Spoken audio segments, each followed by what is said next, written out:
ચાલો હવે next topic આપણે જોઈએ શક્તિ એટલે કે પાવર. પાવરને કાર્ય ત્વરા પણ કહે છે.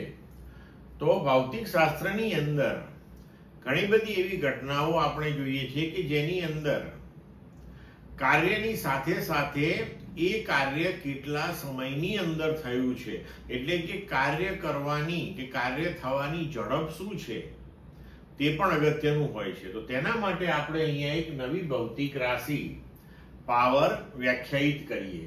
પાવરને કાર્ય ત્વરા પણ કહે છે, બરોબર. તો કાર્ય કરવાના સમય દરને પાવર કહે છે, અથવા તો એકમ સમયમાં થતા કાર્યને પાવર કહે છે. જો ડેલ્ટા ટી સમયની અંદર ડેલ્ટા ડબલ્યુ જેટલું કાર્ય થયું હોય તો ડેલ્ટા ટી સમયગાળા દરમિયાન સરેરાશ પાવર જે છે એ આપણે લખી શકીએ delta W by delta T. જો આપણે limit delta T tends to 0 લઈએ તો આપણે તાત્ક્ષણિક power limit delta T tends to 0 delta W by delta T એટલે કે પી બરાબર ડી ડબલ્યુ બાય ડીટી લખી શકીએ. હવે ધારો કે અચળ બળ F ની અસર હેઠળ પદાર્થનું સ્થાનાંતર r જેટલું થતું હોય, પદાર્થનું સ્થાનાંતર સદિશ r જેટલું આપણે લઈએ તો તે કિસ્સામાં થતું કાર્ય આપણે લખી શકીએ F ડોટ r, બરોબર. તો અહીં આપણે લખી શકીએ F ડોટ r, બરોબર. હવે આ F ડોટ r ને આપણે આ સૂત્રની અંદર અહીંયા ગોઠવી દઈએ તો આપણે લખી શકીએ કે d by dt into F dot સદિશ r બરાબર પાવર p. આ થયો આપણો તાત્ક્ષણિક પાવર. F આપણે અચળ લીધું છે તો હવે આપણે આને લખી શકીએ કે p બરાબર F into dr by dt. પણ dr બાય dt એટલે વેગ, તો પાવર p બરાબર આપણે લખી શકીએ F ડોટ v, બરોબર. એટલે કે બળ અને વેગનો અદિશ ગુણાકાર પણ આપણને પાવર આપે છે. પાવર એ અદિશ રાશિ છે, બરોબર. અને પાવરનો એકમ જે છે એ થશે જૂલ, કાર્યનો એકમ અપોન સમયનો એકમ સેકન્ડ, જેને વરાળ યંત્રના શોધક જેમ્સ વોટની યાદમાં વોટ પણ કહેવામાં આવે છે, બરોબર.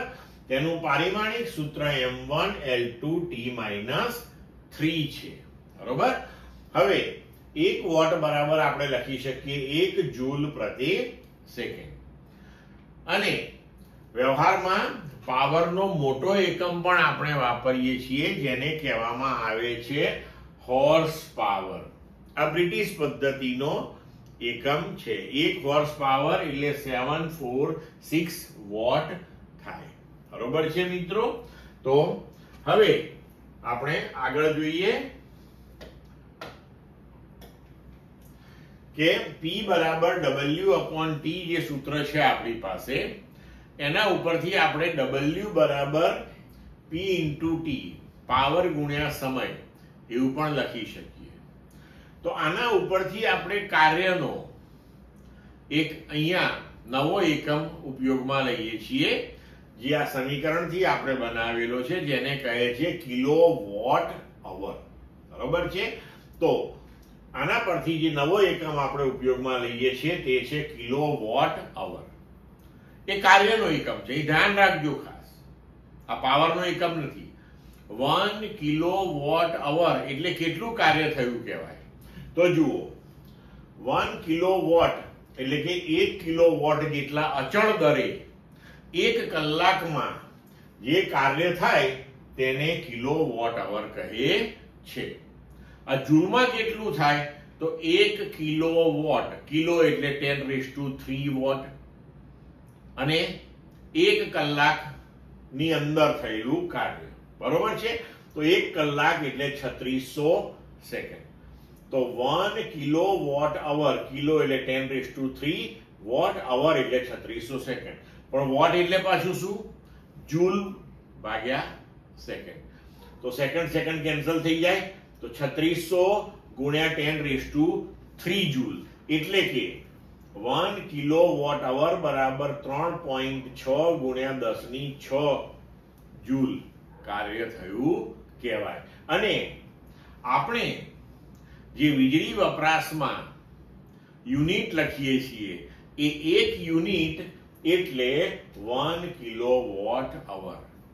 એટલે કે જ્યારે આપણે આપણું લાઇટ બિલ જોઈએ છીએ ત્યારે તેની અંદર વપરાયેલા યુનિટ આપણે જોતા હોઈએ છીએ, તે પ્રમાણે આપણું બિલ આવે છે. તે જે વપરાયેલા યુનિટ છે તેમાં 1 યુનિટ બરાબર 3.6 ગુણ્યા 10⁶ જૂલ કાર્ય થયું કહેવાય. તો જો આનો મતલબ શું થાય સમજો. એક આપણે ઉદાહરણ લઈએ. ધારો કે આપણી પાસે એક બલ્બ છે અને આ બલ્બની ઉપર આપણે રેટિંગ લખેલું છે કે 100 વોટ 220 વોલ્ટ. આવું બલ્બ ઉપર પ્રિન્ટ કર્યું છે, જેને એનું રેટિંગ કહેવાય. તો આનો મતલબ એવો થયો કે જ્યારે 220 વોલ્ટના સપ્લાયથી તમે આ બલ્બને સ્વિચ ઓન કરો ત્યારે એ 100 વોટ વીજળીનો વપરાશ કરે.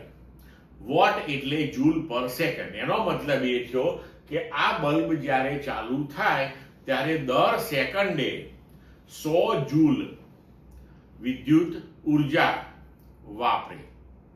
બરોબર.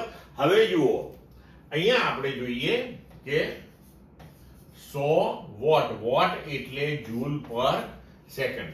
એક સેકન્ડમાં એ 100 જૂલ ઉર્જા વાપરે તો એક કલાકમાં કેટલી ઉર્જા વાપરે? 1 કલાક એટલે 3600 સેકન્ડ થઈ. તો આપણે ત્રિરાશિ મૂકીએ તો આને 3600 વડે ગુણી નાખીએ તો 3600 સેકન્ડ. તો આ બંને કેન્સલ થઈ જશે. તો આના બરાબર થશે 3600 ગુણ્યા 100 જૂલ બરાબર 3.6 ગુણ્યા 10⁵ જૂલ. હવે જો આ બલ્બને આપણે 10 કલાક સુધી ચલાવ્યો હોય તો આપણે અહીંયા 1 કલાકની 3600 સેકન્ડ, તો 10 કલાકની કેટલી? તો આને ગુણ્યા 10 કરવું પડે. તો જો આપણે આને પાછા 10 વડે ગુણી નાખીએ તો લખી શકીએ કે 3.6 into 10⁵ into 10. તો આના બરાબર થાય 3.6 into 10⁶ જૂલ. તો આનો મતલબ એ થયો કે 100 વોટના રેટિંગ વાળા બલ્બને જો તમે ઘરમાં 10 કલાક સુધી ચાલુ રાખો તો 3.6 into 10⁶ જૂલ વિદ્યુત ઉર્જાનો વપરાશ થાય, જેને આપણે એક યુનિટ કહીએ છીએ. બરોબર છે. તો એક યુનિટ એને કહીએ છીએ, એનો મતલબ એ થયો કે હવે તમારું વીજળીનું બિલ 1 યુનિટથી વધી જાય. જો વીજ કંપની જે છે એ 1 યુનિટ દીઠ 10 રૂપિયા જો આપણી ઉપર ચાર્જ લગાવતી હોય તો હવે આપણું લાઇટ બિલ 10 રૂપિયા વધી ગયું હશે.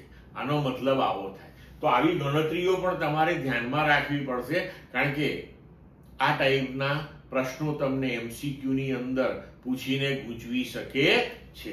ક્લિયર મિત્રો?